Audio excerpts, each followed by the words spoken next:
Welcome back to Simplifying the State, the podcast where we break down politics so you don't have to try to figure out why Nepal's future government is being decided on Discord. As always, I'm Adam Watson. I'm Nicholas Perrin. And I'm Drew Garfinkel. All right.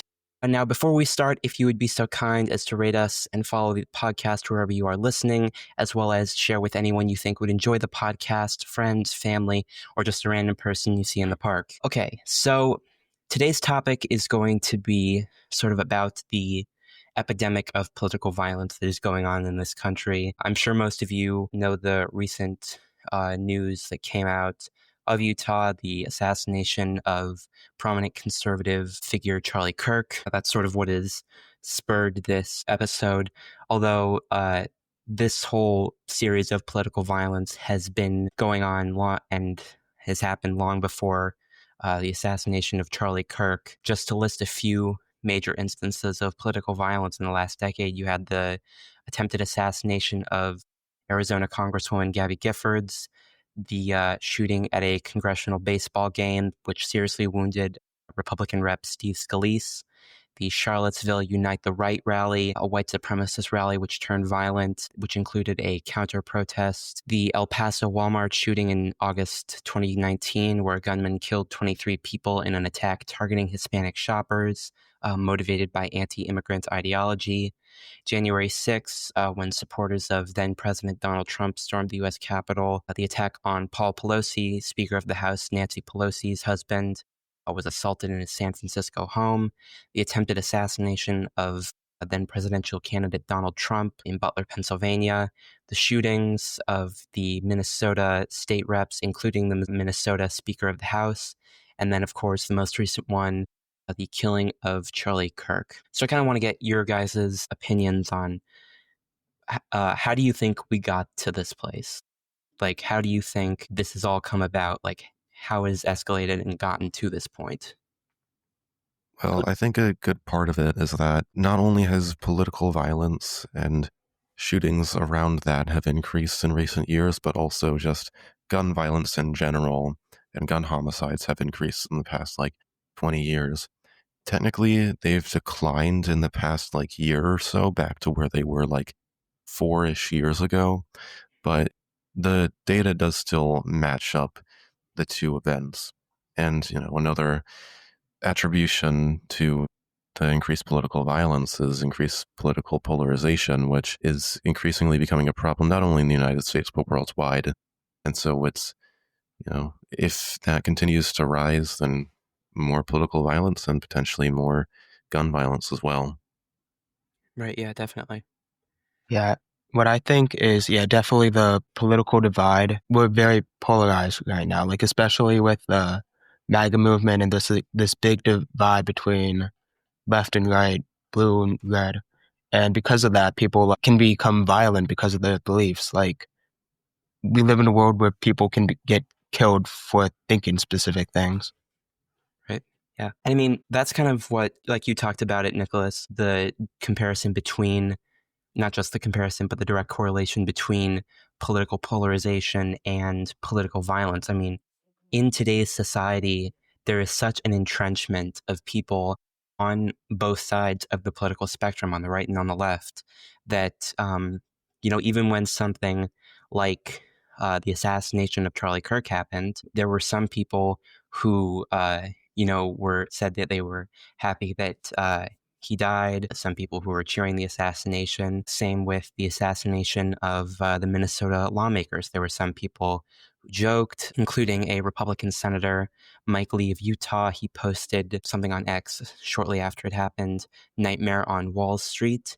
For those of you who don't really get the reference, Nightmare on Wall Street is a play on words between the movie Nightmare on Elm Street and the governor of Minnesota, Tim Walz. So kind of a play on words there. But I feel like there's such a divide in this country now with our politics that not only are we unable to hear the other side out, but that we're actively, not everyone, this is a very small percent of the population, but that some people are happy when political violence happens to the other side. And I think that, we as a nation and as a society, if we want political violence to stop, which I think 99.9% of people in this country do, we want it to stop, it has to be universal condemnation of political violence, not just when it happens to us, but also when it happens to our opponents. And I feel like that's kind of what's been happening. I mean, from a lot of people, you will hear especially like moderates and politicians, you'll hear condemnation towards the other side. Among like common people like that I've seen and talked to, I mean, like, it's kind of the same, but I feel like there's more expression, at least since, St. Louis is a very liberal area. Like, there's less sadness and like objection of political violence when it comes to Republican candidates and activists. So yeah, it's interesting to see and kind of frightening. So I spend a lot of time on social media, and I've seen a lot of videos like about people actively celebrating that he's dead. I guess like those kind of videos, they get pushed more by the algorithms because they're engaging, but also like we shouldn't be celebrating this. Right. No, No absolutely. matter what side, yeah, obviously, but like it's kind of crazy to me that people like see a guy who dies and they're like, yes, this is so good. It's unbelievable. Yeah. I mean, here's the thing. I can't speak for the both of you. I mean, I would assume, but I did not support like 99% of what Charlie Kirk said. But at the end of the day, he was still a human being. He was still a father. He was still a husband. And no one should die for their political beliefs and for expressing those political beliefs. And that should not be something that is happening in a developed democracy and in a society where we want legitimate debate and legitimate conversation to happen around political topics. Like, that's just, it cannot happen in a functioning democracy. And I feel like that is a sign of a democracy, or quite frankly, even a society in decline, when we are so entrenched in our ideas that we would also, not we specifically, but the people would kill someone for having a opposing ideology to them rather than, debating that ideology with the other person. Yeah. One of the things he did well is like he would debate people. That was like his whole thing. So he like initiated discourse between the sides. To get killed for it. Yeah. Yeah, I think that's one of the things that, like I said, I did not agree with his beliefs at all. But I think that that's one of the things that Charlie Kirk did that, ended up benefiting at least the political culture, was this willingness to debate, like to go into places where most people would probably have opposing ideology and to debate. I didn't agree with the stuff he was debating, but I think that idea behind that, going into wherever and debating people about a topic, is important to our democracy. I mean, yeah, First Amendment rights, freedom of speech, that's very important. People should not be dying over doing that. Yeah, it's foundational to who we are as Americans. Yeah, like we live in a place where political violence can happen like this. Like that goes against like the core concepts of America and of freedom of expression. Yeah. Also, Drew, you were talking about something which I thought was pretty interesting, which is that, you talked about the algorithm pushing the like different videos. I also think another thing that has kind of helped speed this massive polarization is social media. The fact that when something happens like this, I mean, most people have phones, most people have some kind of social media application that they are then able to open and immediately share their opinion or what they're feeling. And I mean, that's not good for something like that, which is an event that is, I mean, fairly traumatic for a lot of people. Like, to be able to just immediately share what you're thinking at that exact moment while you're still processing like what has happened. I think that is definitely something that is not good for our democracy and for our society. And I'd want to add that it's anonymous too. Like, it's easy to say like something extreme when no one knows who's saying it. It's just text on a screen, and it's easy to like cognitively disassociate. Absolutely. And extreme things on social media are usually like pushed more by the algorithm because they make people angrier or just like more shocked by it. And anger is the best form of engagement, like studies have shown. So it might show like a disproportionate amount of people who like share these radical opinions. And if that happens, then more people might agree with them or think like that's the norm. And because of human behavior, more people become radical. And it's kind of an endless cycle, although it's still exaggerated. Like that line of thinking has not really been proven, but it's something to keep an eye out for. Right.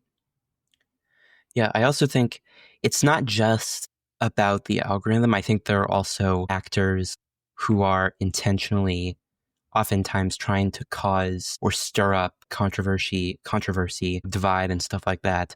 Like I've seen a lot of influencers, prominent influencers in the political space talking about, like shortly after the assassination of Charlie Kirk, like someone commented, "This is America's Reichstag fire.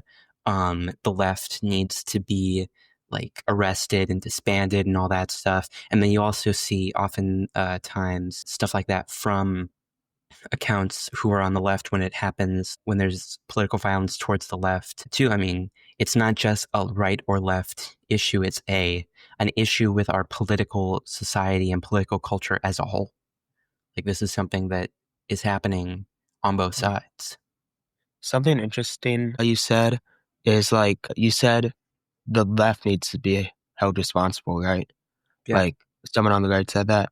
And I think it's like interesting that that's immediately what they went to. They went, okay, we're going to blame the left.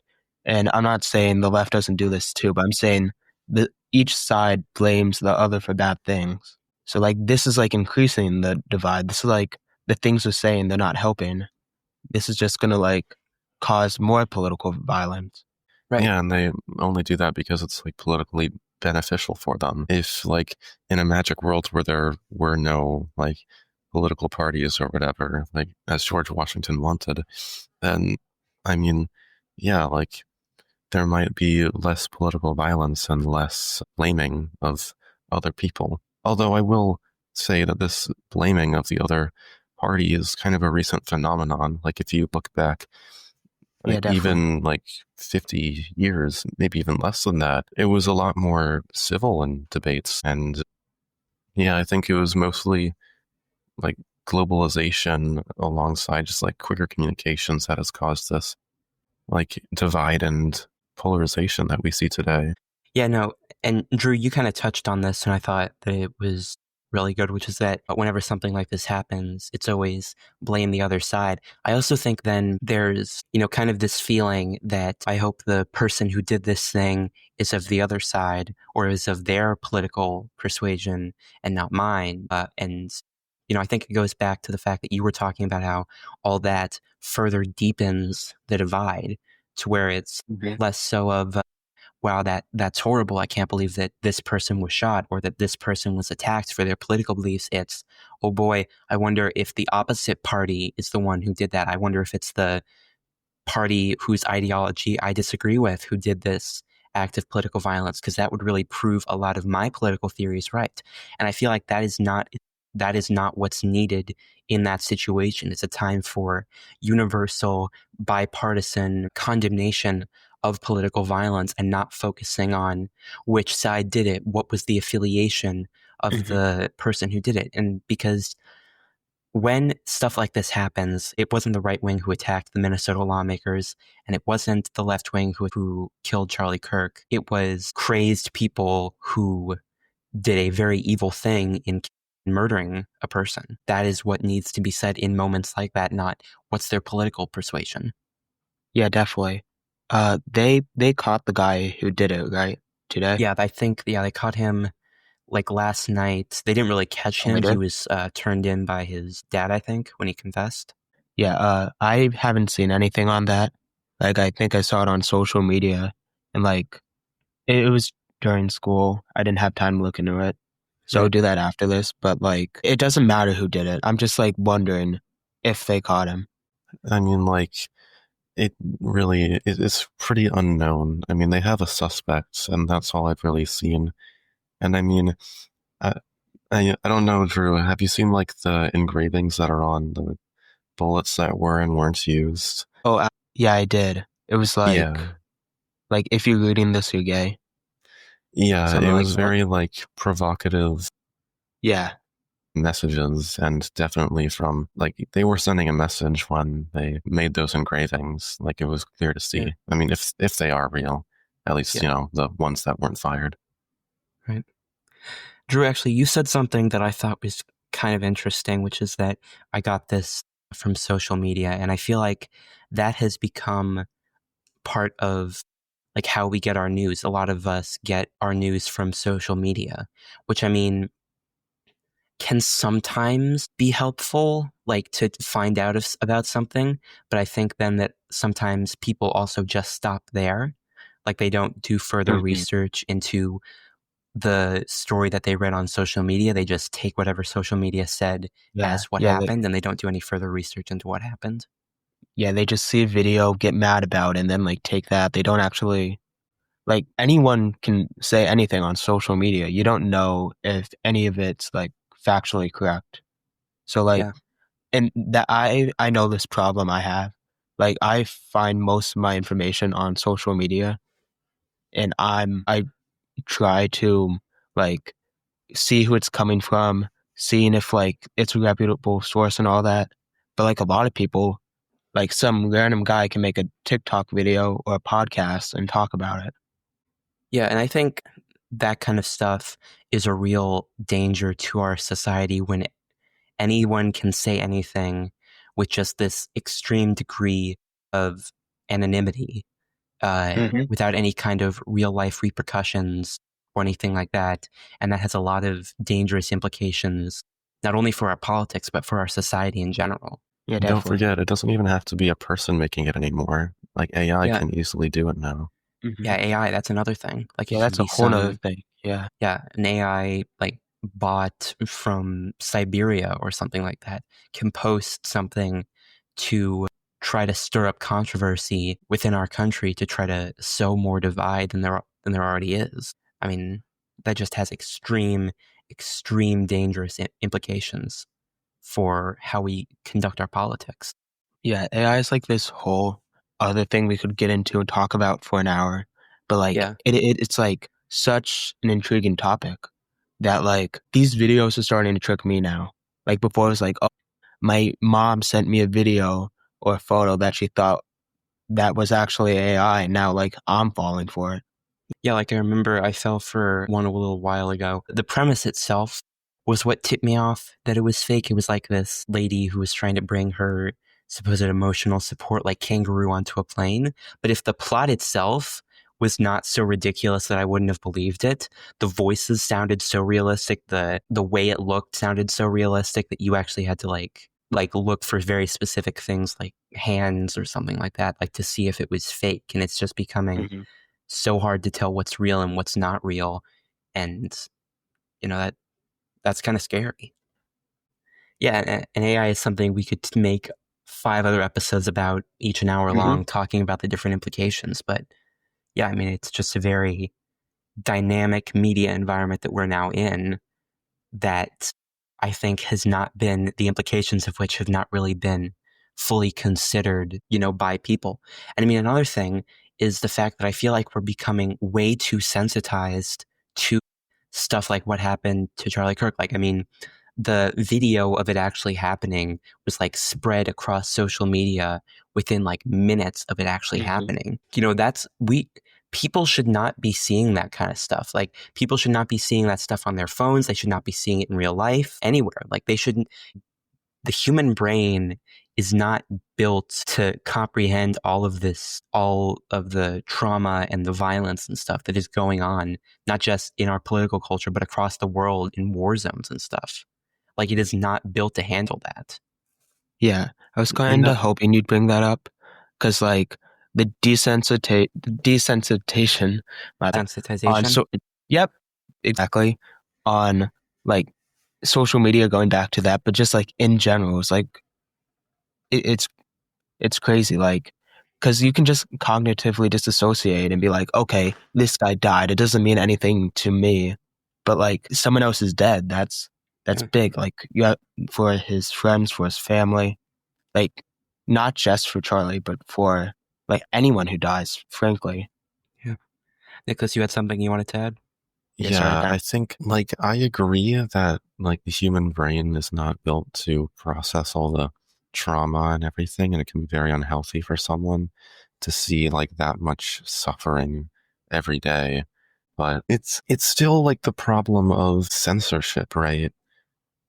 Not everything should be sugar-coated. I think that a lot of people would have different opinions on things. I'm not going to say specifically what, because there are a billion things, but I think that if things were more clear and if people saw what was actually happening rather than a summary of it, then they would understand it more and maybe they would feel more empathetic. Maybe political violence would be less than it normally is. But I don't know. That's just a thought.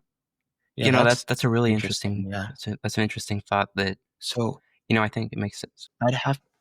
I'd say in this situation, I don't know how much it helped because all these videos of a up close gruesome shot of him getting shot in the neck, they're all over social media.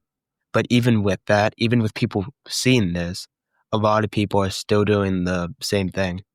Yeah, I'm that's not probably... saying what you're saying is not valid. I agree with it. I'm just I don't know is what I'm saying. Yeah, and it's probably because of previous, they've seen a lot of this stuff before in a too much and in poor context. So it's probably they're like you said, they're desensitized to it now and they can't process it the same as they normally would.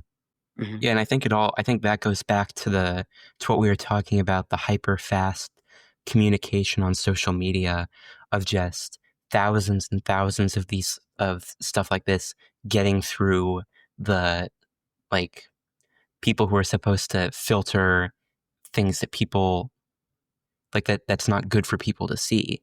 I agree with you that there's some stuff that people should see. There are things that people have to actually visually see rather than just getting a summary of. But I feel like seeing a video of Charlie Kirk getting shot in the neck, it doesn't really help spark a conversation about what we should do about it.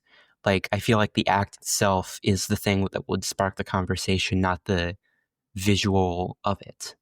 Yeah. Well, at least it's sparking conversations like what we're doing. Yeah, it does need to spark conversations.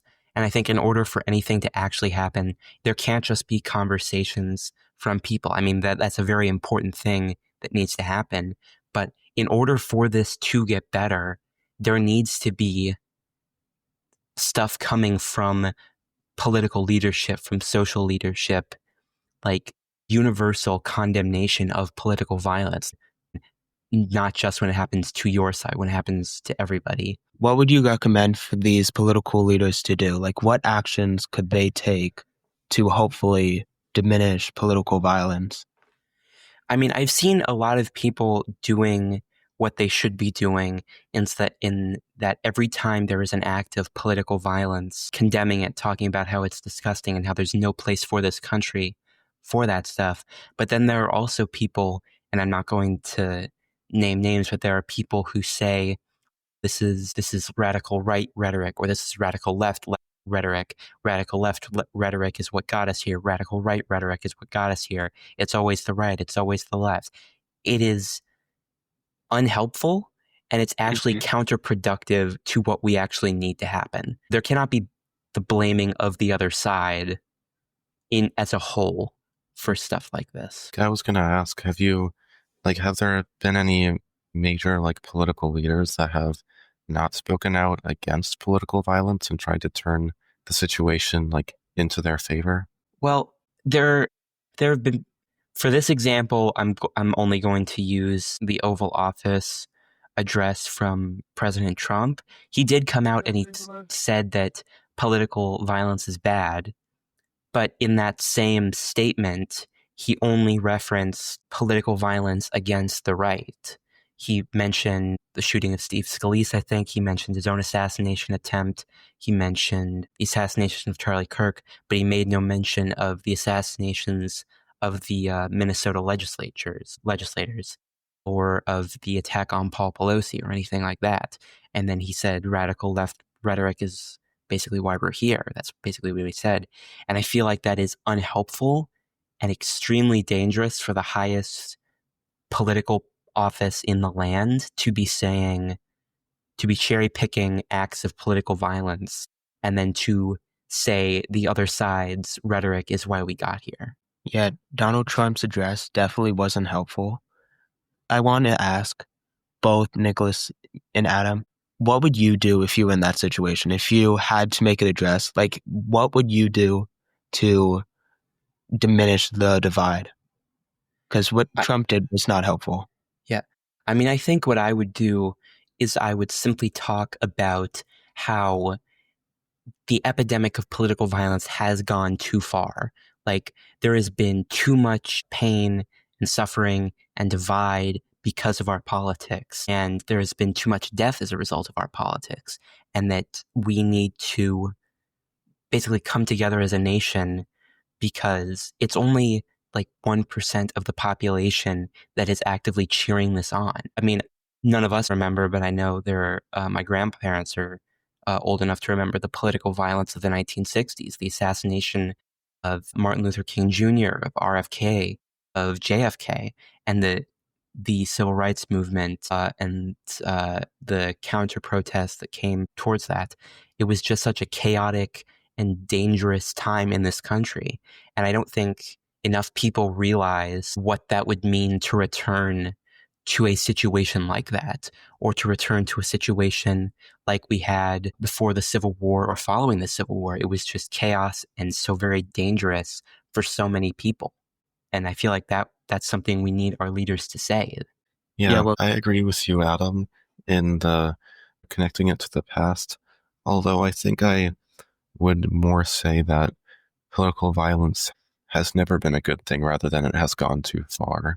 That's about the only critique I would make of. Well, yeah, not gone too far, but like reached a point that, well, any point of political violence is unacceptable. That was a poor choice of words, but yeah, it cannot continue, and it cannot exist in a developed democracy such as ours. Yeah, and I think I would, if I were to do it, I would probably try to offer some solutions, like, I don't know, better education as to why it's like this is a bad idea, like make more public statements, or I don't know, like look really deep into why political violence is upticking and what we can do to stop it, like as a federal government, if I were in that position. Right. What do you think you would say, Drew? About exactly what you did? Like, I wouldn't condemn a specific side. I just, like what we've been talking about this whole time, I'd say that no matter what side it was, even if it was just Charlie Kirk who died, that is too much death. That's completely needless. What would you like the takeaway from this to be for like anyone who watches this? I feel like the takeaway should be that as a country, we need to come together, because the polarization in this country, the divide as a result of our politics, has just reached a point of just lunacy. Because, I mean, there are Americans who are calling for civil war as a result of the political divide. There are Americans who are calling for the other party to be locked up. There are people calling for violence against the other party. That is not what America is. In America, if you have a political disagreement with somebody, you debate them. You do not solve your political disagreements with violence. You do not solve it with bullets or with swords or with any kind of weapons. You solve it with debate, and you solve it with policy, and you solve it with elections. And the place we have reached is, at some point, we're going to reach a point, I worry, of no return. Like, at some point, there's going to be just so much polarization and divide that it takes us decades to get back from. Yeah, I agree.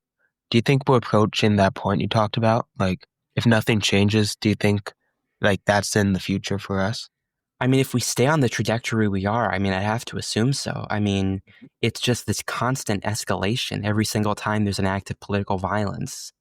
It's just constant escalation. Right? And then what could you think the aftermath of that would be? It's hard to say. I mean, I don't want to say civil war because I don't think that's just not helpful to say, but it wouldn't be I don't think it would be off the table, unfortunately.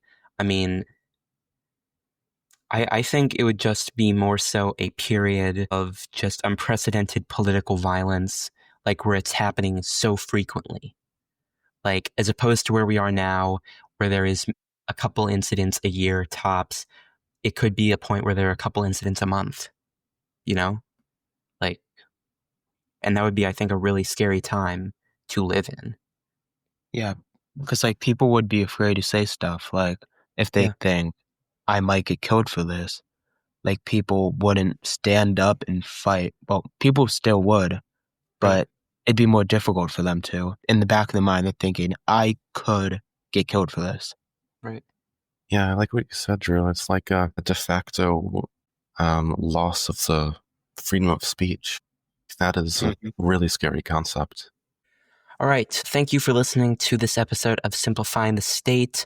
We'll be back next time with our next episode.